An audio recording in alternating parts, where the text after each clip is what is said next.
Do you know that this, every time we come here to invoke the Lord's presence and indeed to make him present, it is Christmas. It's very similar to what actually happened there in that grotto. The incarnation is truly taking place at the altar, and therefore some of the things that went with it are also taking place. Do you know that there's a huge number of angels at the moment of consecration right here? We can't see them, but your guardian angels can. Now, do you think that that's not indifferent with regard to the blessing that's going to bring to a house? The Lord is right here as he was in Bethlehem. Now, very few families have that on a regular basis. What does it mean? Well, when a great personage, a queen, Queen of England, the king, whoever it might be, comes, we make an effort. The effort the Lord actually wants most of all is that of the heart. What does he like in the heart? Stillness and a tranquil conscience. First of all, stillness. It's hard, is it not, now to be still? Look at the day. Is it not true that there are very few gaps? One is always hearing somebody's voice, either naturally or artificially. It's true in the house, it's true in a cafe, it's true in any public place.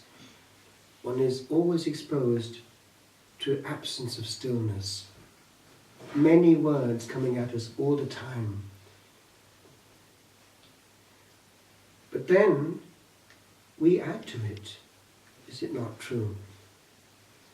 Now we're coming to the end of a year, and some of us have received diaries or calendars already. They're empty. Each page is virgin clear and white to be written upon with history. Before we do it, before we live it, let's ask ourselves, what do I want to put in these pages? Do I want just one flow of words, noise and rushing? Or do I want something else? And that's partly our choice right now. What do I want this next year? Do I want to rush from beginning to end, or do I want to take care of my heart and my time, and therefore my stillness? Now, it has a knock-on effect. If you go to a person who gives you the impression of not wanting you, you pick it up, do you not? Indirectly, he says, you're a nuisance. You pick it up straight away. Why is that the case? It means in practice that something else is more important. But what is that other thing? It might be a video game. But is it more important than the person? Relationships are very important. But then the other one, the stillness of conscience. We're not in peace if there's something on our conscience. And that's the illness of the whole planet. What do people do to get away from it? The big one is distraction. They can't face it, so they live outside themselves. And a vicious circle, more noise, more rushing. But then also, and we see it at this Christmas time again, substances. Things which seem to work, to give another mode, but it wears off. So they've got to go again and more again each time. Now let's just get this straight.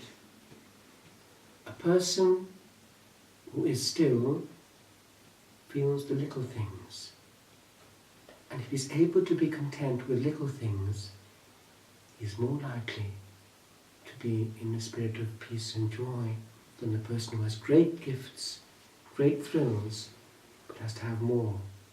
He's addicted to thrills. A life without thrills is actually far more exciting because we need less to be excited. So before we live it, listen and pause. It's not on the outside. The joy is to